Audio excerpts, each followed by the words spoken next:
이야기는 윤석열 장모 최은순 3년 실형 선고 이야기입니다. 야, 정말 정의가 살아있다라는 기분이 드는 그런 순간입니다. 자, 윤석열 장모가 이 사무장병원이라고 하죠.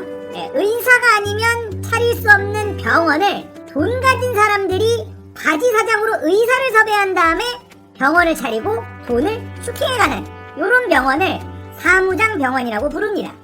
이 윤석열 장모가 이 요양병원을 사무장병원으로 만들어 놓고 돈을 슈킹한 이 사건이에요.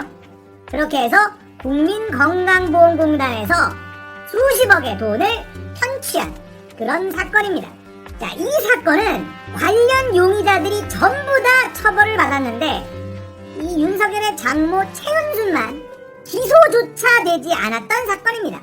그런데 이 사건을 열린민주당의 최강욱 의원이 다시 고발을 했고 검찰이 수사가 들어갔을 때 추미애 전 장관이 수사 지휘권을 발동한 사건입니다.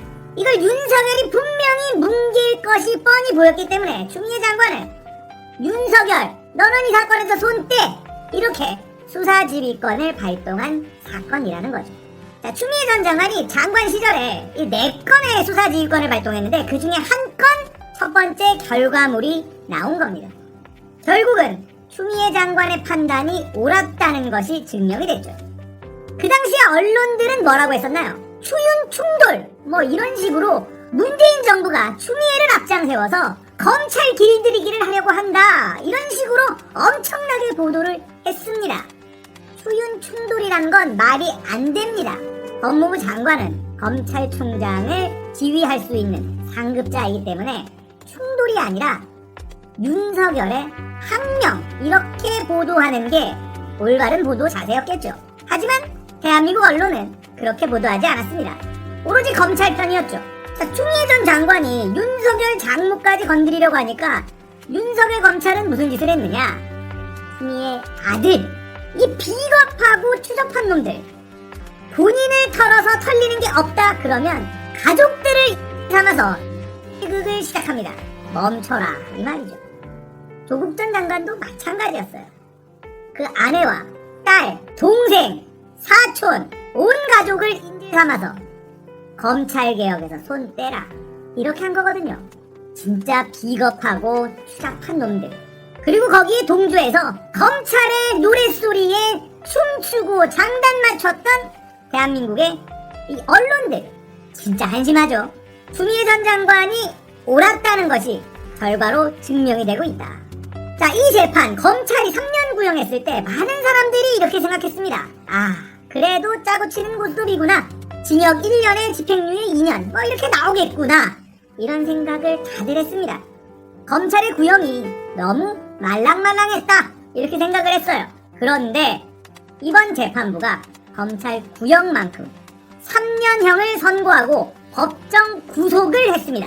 아, 진짜 너무 통쾌한 순간이다 라는 생각이 들어요. 그동안에 윤석열 내 가족에게만 비껴나갔던 법의 잣대가 이번에는 비껴나가지 않았습니다.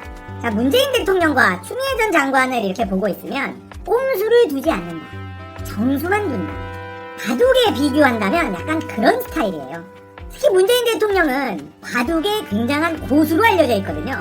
지지율이 출렁거리고 여론이 안 좋고 언론의 공격을 받을 때 약간의 꼼수를 쓰고 싶을 텐데 그럴 때에도 절대 꼼수를 쓰지 않았어요.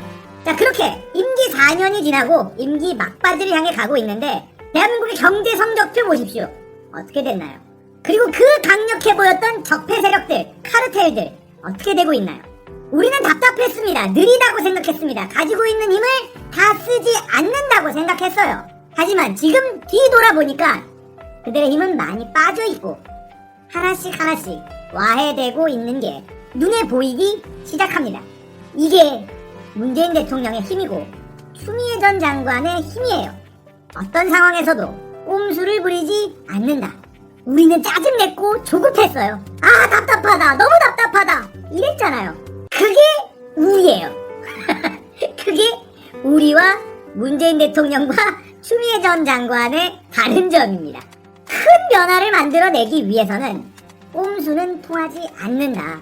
오히려 개혁을 더 늦추는 것이다 이런 확실한 철학이 있지 않고서는 할 수 없는 그런 행동들이었죠. 다 지나고 나니까 아, 이런 깊은 뜻이 있었구나, 내가 이해할 수 없는 영역이었구나, 이런 생각이 들기도 합니다. 윤석열이 정치를 하겠다고 나선 지 3일 만에 어마어마한 일들이 벌어지고 있습니다. 자, 이렇게 윤석열의 장모가 법정 구속이 되자 윤석열은 이런 얘기를 합니다. 법 적용에 누구나 예외 없다. 자기가 무슨 말을 하는지 알고나 있는지 모르겠네요. 그리고는 이준석은 이렇게 얘기합니다. 대한민국엔 연좌제가 없다. 윤석열이 잘못이 없다. 그렇다면 국민의힘 입당에도 아무런 제약이 없다. 분위기 파악을 잘 못하고 있는 것 같죠. 하긴 이준석도 지금 자기 코가 석자예요. 병역법 위반으로 수사가 들어갔거든요. 누구를 봐주고 이럴 여유가 있을지 잘 모르겠습니다. 자, 윤석열이 말한 바로 이 법 적용에는 누구나 예외 없다, 이게 내 소신이다, 이 말을 잘 박제해 놔야 됩니다. 자, 이 요양급여 불법 수급 사건이요, 결국은 방향이 어디로 가느냐, 윤석열에게 갈 수밖에 없습니다. 왜냐? 처음에 이 일이 터졌을 때 관련자들은 전부 다 사법처벌을 받았습니다만 윤석열의 장모는 기소조차 되지 않았어요. 왜? 누구 때문에 기소조차 되지 않았는지 이게 여기까지 들어갈 수밖에 없습니다. 너무 이상하잖아요. 뒤늦게서야 실형 선고를 받았으니 그 전에 기소조차 되지 않았던 이유가 무엇이냐, 이걸 밝혀야 되거든요. 그렇다면 윤석열까지 수사 대상을 넓힐 수밖에 없을 겁니다. 본인은 법 적용에 누구나 예외 없다는 것이 제 소신이다, 이렇게 얘기했으니 본인에게도 그 법 적용은 예외 없이 적용될 거라는 걸 감당해야 될 겁니다. 자, 이 요양병원 불법 수급 사건이요, 요거 다시 한번 정리해드립니다. 어떻게 윤석열 장모 최은순만 불기소로 빠져나갈 수 있었을까? 자, 사무장병원이라고 제가 말씀을 드렸습니다. 돈 있는 사람들이, 의사가 아닌 사람들이 돈을 모읍니다. 병원을 차립니다. 하지만 대한민국은 의사가 아니면 병원을 차릴 수가 없습니다. 그래서 바지사장 의사들을 모읍니다. 그렇게 요양병원을 차리고, 그리고 건강보험공단에서 요양급여를 불법으로 타먹습니다. 그리고 이 돈을 병원 밖으로 가지고 갑니다. 이건 중범죄예요. 자, 이런 범죄로 돈을 쪽쪽 빨아먹고 있었는데 어느 날 갑자기 느닷없이 난데없이 최은순이 책임 면제 각서를 씁니다. 그리고 동업자에게 그걸 쓱 들이밀어요. 자, 여기에 도장 찍어줘, 이걸 하는 겁니다. 이게 뭐냐, 최은순이 나는 이 병원에서 일어나는 일을 아무것도 모르니 이 병원에서 어떤 일이 일어난다 하더라도 나는 책임이 없다, 이걸 병원의 도장을 다 받아냅니다. 책임 면제 각서라는 걸 만들어요. 자, 검찰이 이 사건을 수사하고 나머지 관련자들은 다 처벌했지만 최은순은 불기소한 이유가 바로 이 책임 면제 각서에 있었습니다. 자, 이 책임 면제 각서는 그 어떤 법적인 보호도 받을 수 없는, 한마디로 그냥 종이 쪼가리에 불과했지만 검찰은 이거 봐, 최은순이라는 사람은 이 병원에 아무것도 모른대, 그러니까 봐줘, 이렇게 해준 거예요.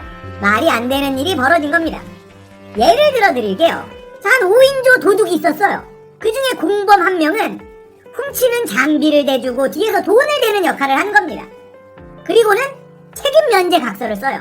자, 훔쳐라, 그 대신에 걸리면 나는 니들이 뭘 훔쳤는지 아무것도 모르니 니들이 한 범죄 행위에 아무런 책임을 지지 않겠다, 이 각서를 쓰고 도둑놈들이 다 잡혔을 때 이 사람만 봐준 거예요. 이 사람은 공범이 아니네? 해준 겁니다. 말이 안 되잖아요. 그런데 대한민국 검찰은 말이 됐다는 거예요. 너무 이상하죠? 거기다가 왜 갑자기 뜬금없이 느닷없이 난데없이 이런 말도 안 되는, 법적인 효력도 없는 책임 면제 각서라는 걸 병원에다가 들이밀고 도장까지 받았느냐, 이거죠. 이걸 만든 지 얼마 지나지 않아 검찰의 수사가 시작이 됐다는 겁니다. 누군가가 알려줬다라고 합리적 의심을 할 수 있다, 이 내용이 이런 겁니다. 그런데 언론에서는 안 알려주죠. 알려주지 않아요. 안 알려줌을 시전합니다. 이 책임 면제 각서 왜 갑자기 만들었느냐, 무슨 정보를 가지고 만들었느냐? 그리고 이 법적인 효력도 없는 문서를 가지고 그 전에 검찰은 왜 불기소를 했는가? 언론에서 떠들어야 되지 않겠습니까?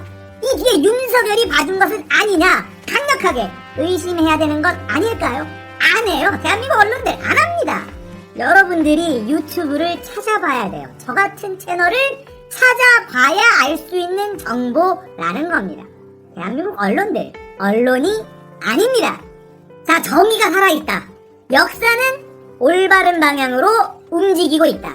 이걸 확인할 수 있었던 그런 날입니다. 굉장히 기분이 좋네요. 윤석열은 이제 마누라 문제, 장모 문제 이걸로 머리가 터져나갈 지경일 겁니다. 하지만 문제는요, 여기에 윤석열이 개입돼 있다라고 의심할 만한 정황이 너무너무 많다는 거예요. 이제 시작일 뿐입니다. 자, 제가 저번 영상에서 윤석열이 정직 1개월의 징계 처분을 받은 적이 있다, 김건희와 관련된 일로 정직 1개월의 징계 처분을 받은 적이 있다, 이런 말씀을 드렸습니다. 이 구체적인 사유를 우리가 알게 된다면 윤석열은 정직만으로 끝날 일이 아니다, 이건 감옥에 가야 될 일이 될 수도 있다, 이런 말씀을 드린 적이 있어요.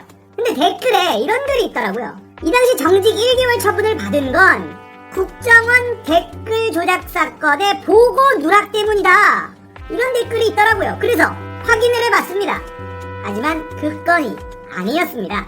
정대택 씨가 제출한 민원 때문에 받은 정직이라는 것이 확인이 됐어요. 이 정대택 씨와 최은순 간의 다툼이 있는 이 일에 윤석열이 자꾸 개입을 해서 방해를 한다, 이 민원을 계속 넣었는데 법무부가 윤석열에게 정직 1개월의 징계 처분을 내린 것이다. 이걸 저도 확인을 했습니다. 국정원 사건과 별개의 처분이라는 것, 이 당시에 법무부가 왜 윤석열에게 정직 1개월의 중징계를 내렸는지 정확한 사유를 알게 된다면 윤석열은 감옥에 갈 수도 있다. 검사라는 직위를 이용해서 사건에 개입했다는 뜻이기 때문에 이건 그냥 넘어갈 일이 아니다, 이거죠. 정의가 살아있는 나라가 되는 그날까지 사건은 더 열심히 달리도록 하겠습니다.